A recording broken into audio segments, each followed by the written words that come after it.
Hey everyone, it's SVTWRC, your favorite, well, hopefully your favorite sim racer. Here we're going to talk about iRacing. We're going to do a breakdown of how this works. No one has it out there, someone brought it to our attention. Here we go. I've played a lot of the racing simulators that are out there, assetto, corsa, all the things that are supposed to be most realistic, Dirt Rally 2.0. iRacing seems to be almost as akin to what Microsoft Flight Simulator is to racing, to flight. It's that good, it's that realistic. There's over 80 official series to compete in. It's got everything. It's got NASCAR, it's got rallycross, there's team racing, there's driver swaps, there's endurance racing for 24 hours, there's a rating system for safety. It is so realistic of a sim, you don't even really consider it a game. It's not even really a video game. Before we even talk about price, let's talk about requirements. There is a test you can run on the iRacing website that we went over, and here is the minimum and high-end requirements if you want to go past it. So make sure at least that you're doing this before you even try it. Basic requirements: 64-bit Windows 10 at least. Minimum of 4 cores, recommended 6, but 8 cores is going to really put you up there. Now for memory for the RAM, 16 gigabytes, and 32 gigabytes if you want to go nuts. The graphics card, most important. I have the GeForce GTX 1060, 6 gigabytes. Works well. You can go crazy and get the 8 gigabytes and go with something like an AMD Radeon or something. You're going to need at least 25 gigs of storage. 50 is the high end. The DirectX is the DX11. We pretty much all use sim rigs for the controllers, but you can use a controller, a joystick, or a mouse, or a touchscreen. Pretty amazing. Unfortunately, iRacing is not available on any of the consoles. Check out my last video. I showed you how I went from Xbox to iRacing and used the same rig. If you meet all the requirements, the deciding factor for you is going to be price. They are having a 40% sale off right now, but that's not all the time, but they do usually have good deals. So I would go with a month if you're not sure. You don't want to spend the whole year and never play it.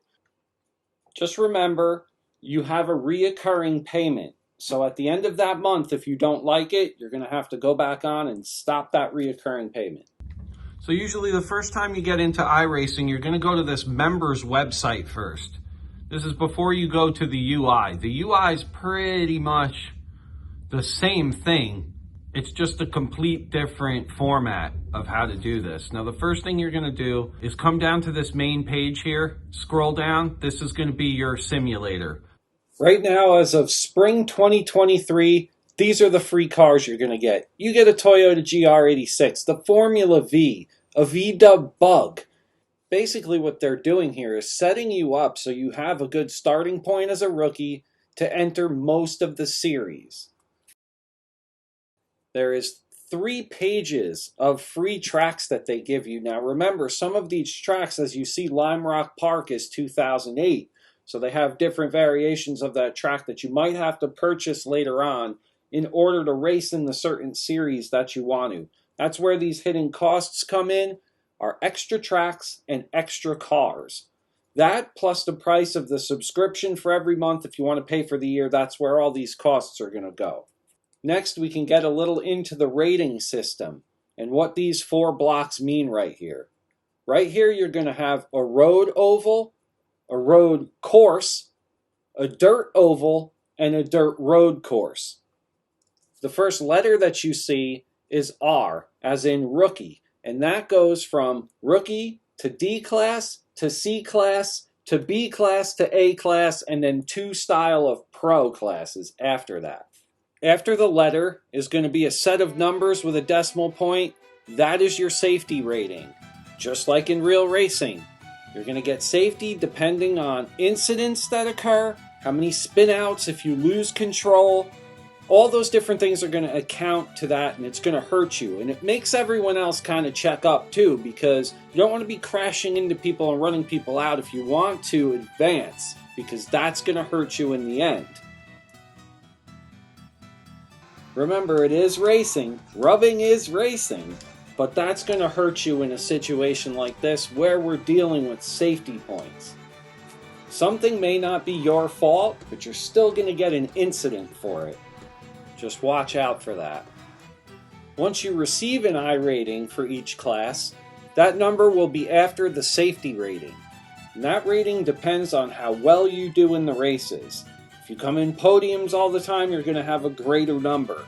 If you struggle with some of the races, you're going to have a lower number, depending on how many races you've done too, or if you race outside of league, that's all going to matter.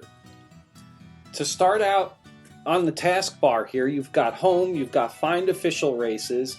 Hosted races are races you might get invited to where someone hosts it. You can host one yourself. Leagues, the same thing. Teams are the same thing, just like hosted. You can find one or make one yourself. Time attack is a little different. That's almost like a solo run you're doing for lap times. Those also count towards your rating, and we'll talk a little bit about that later. The store, obviously, you can buy all the tracks and cars that you want. Results and stats are just that. Help, forum, and settings. You can go mess with all your different settings for your profile if you want. Well, let's go to the Find Official Races tab. You're probably just going to want to practice to start off with. So you can do that and go practice by myself.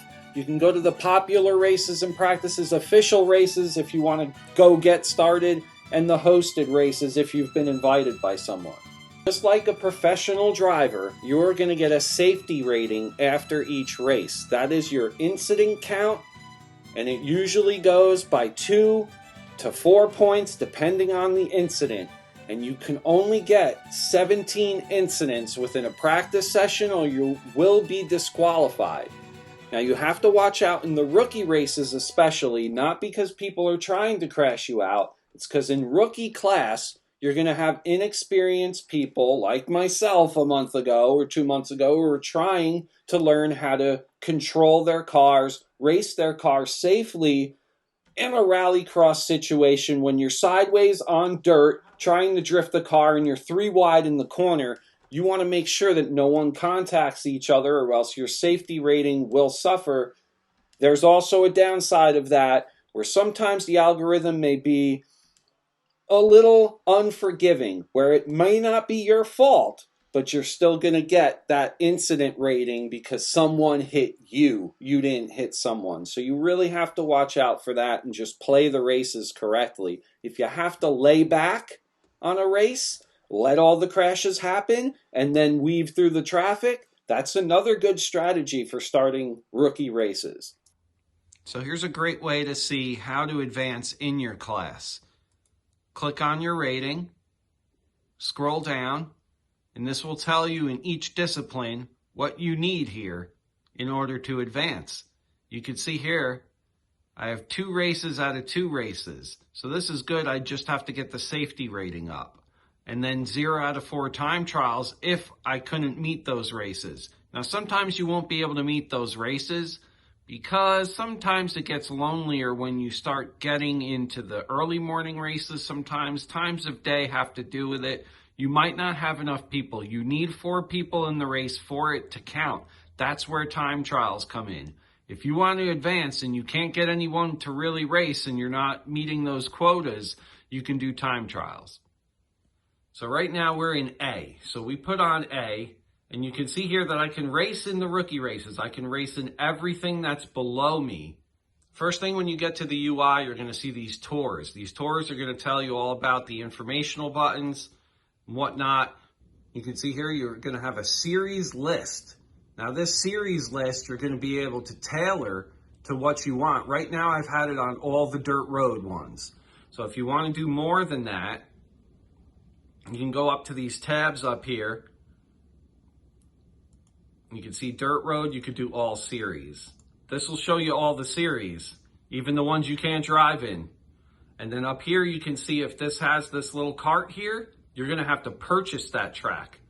If this has a little check mark, that means you already have the track. Remember, you have a bunch of tracks free to just start you racing. And look at this, you could do, let's see, for rookie class, there's so much. Well, right now you could do the Dirt Cup right off the bat because you have everything. Of course, once you start excelling, that's when you're going to want to be able to get into these different classes, the C-class license groups. By the time you have those, you're probably going to have these tracks anyway. Now the tracks range and the cars range themselves over in the store. The laser scan tracks. Now the reason these are so much money sometimes, they are laser scanned, they're perfect to each track, and you get multiple tracks within them. So say I'm going to go to Indianapolis, right? You're going to go to your track map here, and you're going to be able to pull down all this configuration. You've got a road course, an open wheel, a NASCAR course, a road course, a bike course. So each track will have all of its configurations. So those are usually around with tax $16. iRacing, you're going to race with AI. You are not racing with live people like you usually do. All right, let's try and just enter the sim. Okay, we got the Toyota GR86. You can choose whatever car you want here from your free cars that you got, your purchased cars. They will all be here. Same thing with tracks. You can choose the track, and then once you get up to the top, you can choose what type of track you want. You don't want rallycross with the GR86, you want a road course. And this is just a test drive. You will launch the sim. The sim is going to load. You have a bunch of different options. You can check out your laps. More important, garage. This is when you start getting into it. You can start doing setups, options. Here you can calibrate your wheel. You can set your wheel angle. You can set your force feedback. Options for everything. Mouse sensitivity. Graphics. So, of course, it's really customizable. Replays. Sound. Once you're done, you can save your replays. This little floppy disk, that's classic. You can cut your replay.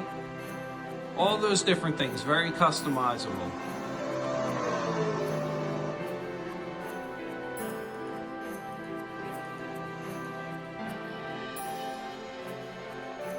Hopefully you've enjoyed this overview and get your racing and started in iRacing and sim racing.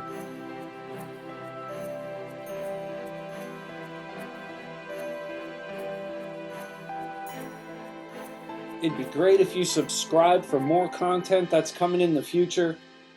Later, sim racers. We will see you soon.